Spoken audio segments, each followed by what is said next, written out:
Hello, കുറച്ച് ദിവസമായിട്ട് ജലദോഷവും പനിയൊക്കെ ആയിരുന്നു എല്ലാവർക്കും.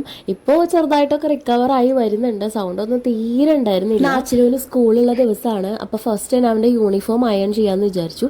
ഇന്ന് രാവിലത്തെ ബ്രേക്ക്ഫാസ്റ്റ് കോഴിമുട്ടക്കറിയും പിന്നെ അതുപോലെ പത്തിരിയാണ് പ്ലാൻ ചെയ്തിരിക്കുന്നത്. ആച്ചിലൂനും പത്തിരിയും കറി തന്നെയാണ് സ്കൂളിലേക്ക് കൊടുത്തയക്കുന്നത്. തലേ ദിവസം വിചാരിക്കും രണ്ടുള്ളി ശരിയാക്കാനല്ലേ, അത് നാളെ രാവിലെ കറി വെക്കുന്നതിനോടൊപ്പം ഉണ്ടാക്കാന്ന്.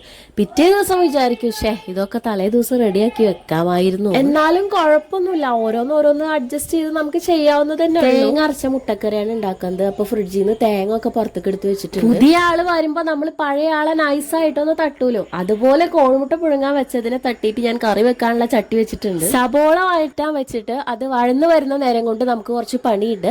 തേങ്ങ പിഴിഞ്ഞെടുക്കണം, തക്കാളി എരിയണം, വെളുത്തുള്ളി ചതച്ചെടുക്കണം. അതിന്റെ ഇടയിൽ ചായക്ക് ഞാൻ വെള്ളം വെച്ചു. അതിൽ പഞ്ചസാരയും ചായപ്പൊടിയും ഒപ്പം തന്നെ ഇട്ടു. അവര് സാവധാനം അങ്ങ് കിടന്ന് തിളക്കട്ടെ. എന്നാ പിന്നെ ഇതെല്ലാം അരിഞ്ഞു പറക്കി ഒരുമിച്ച് സമാധാനത്തിൽ ചെയ്തൂടെന്ന് ചോദിച്ചാൽ ഇതൊക്കെ ഒരു കോൺഫിഡൻസ് ആണ്. ഒന്നുമില്ലെങ്കിൽ ഈ പണി കുറച്ചായാലേ തുടങ്ങിയിട്ട്. അല്ലെങ്കിൽ ഞാൻ അടുക്കളയിൽ ഫുട്ബോൾ കളിച്ചോണ്ടിരിക്കുക, അതിന്റെ ഇടയിൽ ഇതേ അടുത്ത ടാസ്ക്. കുഞ്ഞാശാൻ എണീറ്റ സ്ഥിതിക്ക് കുറച്ചേരം നമുക്ക് അവനെ ചുറ്റിപ്പറ്റി ഒന്ന് നിൽക്കേണ്ടി വരും. അങ്ങനെ അവരൊന്ന് സെറ്റായാൽ പിന്നെ അവൻ അങ്ങ് ഇറങ്ങിപ്പോയിക്കോളും. ആ നേരം കൊണ്ട് ഞാൻ വേഗം കറി അങ്ങ് ഉണ്ടാക്കി. കറിയായ സ്ഥിതിക്ക് നമുക്ക് അടുത്ത പണി പിടിക്കാം, പത്തിരിപ്പണി എനിക്കൊരു ഹെവി ജോലിയൊന്നല്ല, പക്ഷെ എനിക്ക് കുറച്ച് സമാധാനം വേണം.